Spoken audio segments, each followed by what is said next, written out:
ఈ రోజున ఆరుగోళ్ల గ్రామంలో మన అందరి ఆరాధ్య దైవం ప్రీతమ నేత వంగవీటి మోహన్ రంగ గారి విగ్రహ ఆవిష్కరణ కార్యక్రమానికి సభాధ్యత వహించినటువంటి జనసేన మండల అధ్యక్షులు ప్రసాద్ గారికి, ఈ కార్యక్రమానికి ముఖ్య అతిథిగా విచ్చేసిన సోదరులు ఆంధ్రప్రదేశ్ విప్ శాసనసభ్యులు బొడిశెట్టి శ్రీనివాస్ గారికి, అలాగే భవన నిర్మాణ కార్మికుల సంస్థ చైర్మన్ మన తెలుగుదేశం పార్టీ ఇన్ఛార్జ్ వలవల బాబ్జీ గారికి, ఈ డయాస్ మీద ఉన్నటువంటి పెద్దలకు, ఈ కార్యక్రమానికి విచ్చేసిన అందరికీ కూడా పేరు పేరున ధన్యవాదాలు తెలియపరచుకుంటా ఉన్నాను. మనం అందరం కూడా ఇవాళ వంగవీటి మోహన్ రంగ గారి విగ్రహాన్ని పెట్టుకున్నాం. కానీ ఆయన గురించి తెలుసుకోవాల్సిన, చరిత్ర తెలుసుకోవాల్సిన ఈనాటి యువతకు కూడా చాలామందికి తెలుసుకోవాల్సిన అవసరం, ఆవశ్యకత ఉందని చెప్పి ఈ సందర్భంగా తెలుపుతున్నాం. ఎందుకంటే వంగవీటి మోహన్ రంగ గారు ఒక కాపు నాయకుడేం కాదు, ఆయన అందరి నాయకుడు, అన్ని కులాలని ఆదరించే ఏకైక నాయకుడు వంగవీటి మోహన్ రంగ గారు. ఆయన మరణించిన తర్వాత అసలు దేశంలోనే అంత పెద్ద ఎత్తున యాజిటేషన్ జరగడం అనేది దేశ చరిత్రలోనే లేదు. ఆయన విగ్రహం లేని ఊరే లేదు. అటువంటి ప్రజల అభిమానాన్ని పొందినటువంటి నాయకుడు వంగవీటి మోహన్ రంగ గారు. ఆయన ముఖ్యమంత్రి పదవి ఏం చేయాల, కేవలం శాసనసభ్యుడిగా ఉన్నారు. కానీ ఆయన ముఖ్యమంత్రి అయ్యే పరిస్థితిలో ఆమరణ నిరాహార దీక్ష చేస్తూ ఆయన చంపవేయబడటం జరిగింది. ఇవాళ మనం అందరం కూడా ఆయనలో ఉన్నటువంటి తెగింపు, ఆయనలో ఉన్నటువంటి ఆలోచన విధానాన్ని మనం అందరం కూడా ముందుకు తీసుకెళ్ళాలి. దాని దశలోని భాగంగానే ఇవాళ ఈ రాష్ట్రంలో మరి ఈ రాష్ట్ర ఉప ముఖ్యమంత్రి పవన్ కళ్యాణ్ గారు కూడా అదే తెగింపు, అదే ఆలోచనతో ప్రజలకు సేవ చేస్తూ మనం ముందుకు వెళ్తా ఉన్నారు. ఇవాళ ఈ నియోజకవర్గంలో మరి మన బొడిశెట్టి శ్రీను గారు కూడా అదే తెగింపుతో, అదే ఆలోచనతో మనం ముందుకు వెళ్తా ఉన్నారు. ఈరోజు మరి ఇంత పెద్ద షెడ్డు మరి ప్రజల సహకారంతో ఇక్కడ ఇంత అద్భుతంగా నిర్మించడం జరిగింది. చూడండి, ఇక్కడ ప్రతి విరాళం ఇచ్చిన ప్రతి ఫోటో కూడా పెట్టారు. అంటే ఇక్కడ విరాళాలు ఇచ్చినటువంటి వ్యక్తుల ఫోటోలు పెట్టి స్వచ్ఛందంగా ఈ యొక్క గ్రామాన్ని అభివృద్ధి చేసుకున్నటువంటి ఎన్డీఏ కూటమి నాయకుల్ని నేను పేరు పేరున అభినందిస్తున్నాను. కొంతమంది సన్నాసులు మాట్లాడుతూ ఉన్నారు. ఏమిటంటే ఇవాళ మేము ఏదో అభివృద్ధి చేస్తున్నాము, ఇక్కడ అవినీతి జరుగుతుందని చెప్తా ఉన్నారు. అవినీతి జరిగితే ఇక్కడ ఫోటోలు ఎలా వచ్చాయి? ఇక్కడ ఈ డయాస్ మీదకి ఉన్న ఇక్కడ ఎవడైనా వైఎస్ఆర్సీపీ నాయకులు ఉంటే వచ్చి ఒక్కసారి మీ కళ్ళతో చూసి మీకు గురించి మాట్లాడే ఆ నాయకుడికి ఒకసారి చెప్పాలని కూడా చెప్తా ఉన్నాం.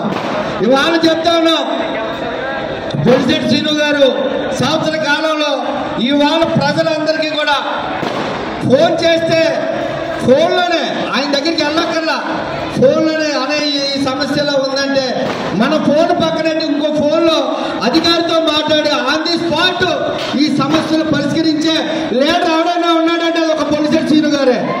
ఇవాళ ఆయన సొంత డబ్బులు ఖర్చు పెట్టుకుని ఇవాళ పవన్ కళ్యాణ్ గారి తర్వాత ఇవాళ బొడిశెట్టి శ్రీను గారే జనసేన పార్టీలో సొంత రూపాయలు ఖర్చు పెట్టి ఇవాళ ఆస్తులు అమ్మి రాజకీయం చేస్తా ఉన్నాడు.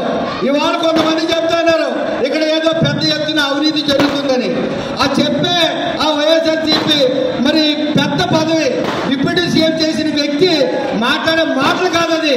ఎందుకంటే ఆయన టైంలో ఎంత అవినీతి జరిగిందో ఆ పార్టీలో ఉన్నటువంటి జడ్పీటీసీలు, ఎంపీటీసీలు, నీ నాయకులు నీ పార్టీలో ఉండగానే ఒక ప్రెస్ మీట్ పెట్టి ఇలాంటి నిలుచుంటే మేము కలిసి ప్రయాణించలేము, ఆ అవసరమైతే మేము బయటకన్నా వెళ్ళిపోతామని చెప్పి నీ పార్టీ నాయకులే చెప్పిన అనేక ప్రెస్ మీట్లు ఒక్కసారి నీ చరిత్ర చూసుకోవాలని కూడా చెప్పి ఈ సందర్భంగా చెప్తా ఉన్నాం.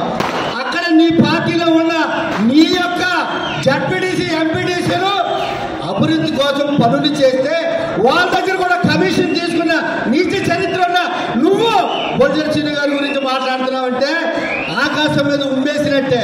గత పొలిసెట్ శ్రీను గారు అయితే నీకు ఎలా చెప్పాలో అలా చెప్పేవాడు. ఇవాళ పొలిసెట్ శ్రీను గారిలో చాలా మార్పు వచ్చింది. అసలు నేనే ఆశ్చర్యపోతా ఉన్నాను. ఇంత సహనం, ఇంత ఓపిక, ఇంత మరి ప్రజలకి దగ్గరగా వెళ్తున్నటువంటి పొలిసెట్ శ్రీను. మేమందరం ఒకేసారి కౌన్సిలింగ్ చేశాం. కౌన్సిల్లో ఒకసారి ఒక నాయకుడు మన పొలిసెట్ శ్రీను గారిని విమర్శిస్తే అక్కడే స్పాట్లోనే సమాధానం చెప్పినటువంటి అంత ఖర్చు ఉన్నటువంటి నాయకత్వం పొలిసెట్ శ్రీను గారిలో ఉంది. అటువంటి నాయకత్వాన్ని ఇవాళ ప్రతిరోజు కూడా ఏదో ఒక వేపనోడు యజ్ఞానికి మేకని తీసుకెళ్తాంటే కొంతమంది దొంగలు ఆ వేపనోడిని ఇదేంటి కుక్కని తీసుకెళ్తున్నాం అంటాడు.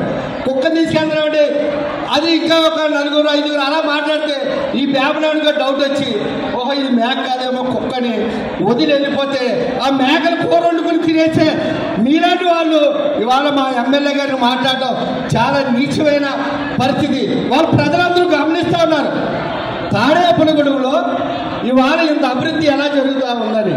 ఇవాళ ఎన్డీఏ కూటమిలో రాష్ట్రంలో మొత్తం దివాలా తీసి వైఎస్ఆర్ ప్రభుత్వం వెళ్ళిపోతే ఇవాళ అధికారం చేపట్టిన ముఖ్యమంత్రి చంద్రబాబు నాయుడు గారు కానీ, పవన్ కళ్యాణ్ గారు కానీ కేంద్ర ప్రభుత్వ సహకారంతో ఇక్కడ పార్లమెంట్లో మన కేంద్ర మంత్రి భూపతిరాజు శ్రీనివాసరావు గారి సహకారంతో ఇక్కడ అభివృద్ధి జరుగుతూ ఉంటే ప్రజలందరూ స్వచ్ఛంగా వారు అభిగా డబ్బులు పోతే మీ నాన్నగారి పేరు ఇక్కడ ఈ శిలాఫలకం మీద ఈ దాతల పేరు ఆ కమిటీ నికాస్గా ఆయన స్వచ్ఛందంగా చెప్పి అది ఈనాడు పేపర్లో ప్రెస్కి సోషల్ మీడియాకి చెప్తా ఉంటే నీ కళ్ళు ఎక్కడ పోయాలని మేము అడుగుతా ఉన్నాం. అవి చూసే జ్ఞానం మీకు లేదా అని అడుగుతా ఉన్నాం.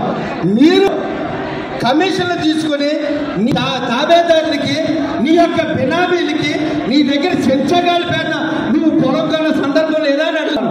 ఇవాళ ఒకటే చెప్తా ఉన్నాను. నువ్వు దేవాదాయ మంత్రిగా చేసినప్పుడు బయటకొండ మాణిక్యాలరావు గారి దగ్గర నాగరాజు అనే ఒక డ్రైవరు అతను నీ దగ్గర ఉన్నటువంటి ఒక చెంచగాడికి 10 లక్షల రూపాయలు ఇచ్చాడు. వస్త్రం టికెట్కి, సుప్రభాతాలకి.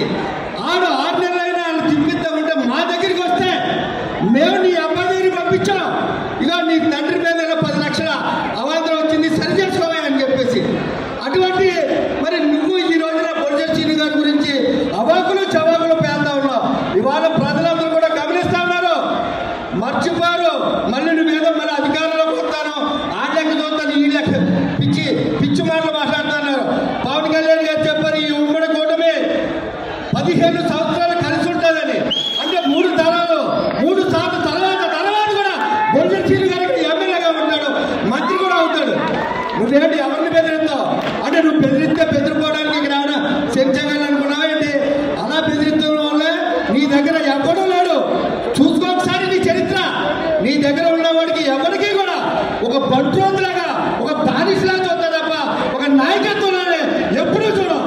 అటువంటి వ్యక్తి నువ్వు ఇవాళ మా అన్న పొలిసెట్ శ్రీను గారి గురించి మాట్లాడే ధైర్యం చేస్తా ఉన్నావు.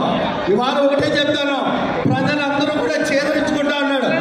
ఏంటి ఈడ అవినీతి చేసి అవినీతి చేయని వ్యక్తి మీద, నీతివంతంగా పాలిస్తున్నటువంటి వ్యక్తి మీద ఇటువంటి అవాకులు చవాకులు ఏంటి అని చెప్పేసి ప్రజలందరూ కూడా వాళ్ళ ముక్కుని వేరేసుకుంటున్నారు. అయినా నీకు సిగ్గురాదు.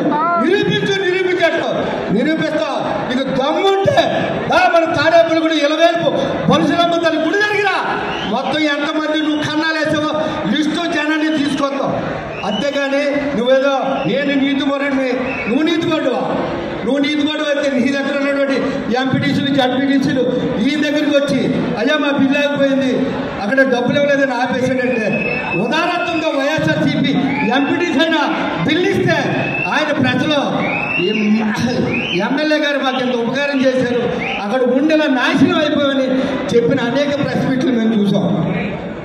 అయినా కూడా నీకు కొంచెం కూడా అసలు సిగ్గు అనేది లేకుండా నోటికి ఏదో అది మాట్లాడుతూ ఉన్నాం. ఇకనైనా కూడా తెలుసుకోండి, మేము చేసే అభివృద్ధిలో ఏదైనా తప్పులుంటే నిర్మాణాత్మకంగా మేము విమర్శ చేయండి, దాన్ని మేము సరిదిద్దుకుంటాం. అంతేకాని మేము చేసే అభివృద్ధిలో ఏంటి ఇక్కడ స్విమ్మింగ్ పూల్ కడతా ఉంటే ఆగిపోయింది. నీ టైంలో ఎందుకు చేయలేకపోయావు? ఎంఆర్ఎస్ చేయలేకపోయావు? ఫైర్ స్టాండ్ ఎందుకు చేయలేకపోయావు? మన ఇండోర్ స్టేడియం ఎందుకు చేయలేకపోయావు? ఇవన్నీ ఆయన సొంత రూపాయలు ప్రజల సహకారంతో, ప్రభుత్వ నిధులతో ఇంత అభివృద్ధి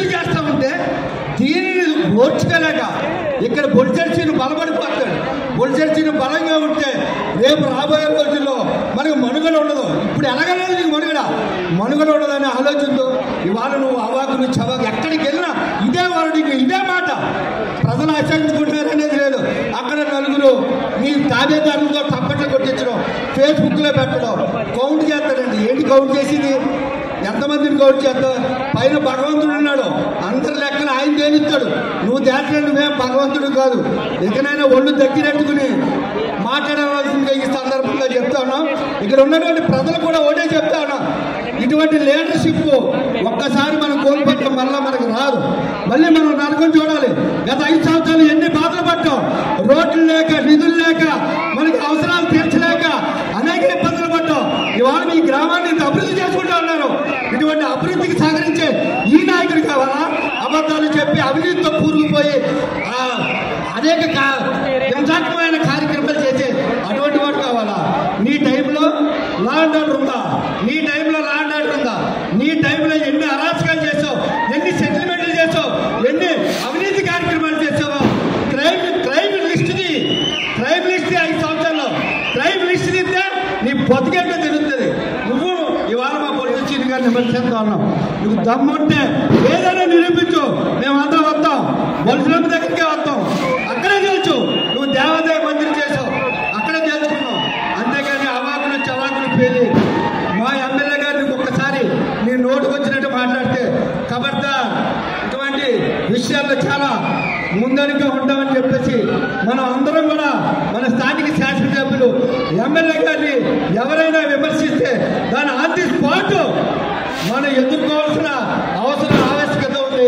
ఇవాళ ఎమ్మెల్యే గారికి అండదండలుగా ఉండవలసిన బాధ్యత ప్రతి వ్యక్తి మీద ఉందని ఈ సందర్భంగా తెలియపరుచుకుంటూ మీ అందరికీ ఈ అవకాశం ఇచ్చిన పెద్దలకి ధన్యవాదాలు తెలియపరుచుకుంటూ సెలవు తీసుకుంటాం. థ్యాంక్ యూ అండి. అదేవిధంగా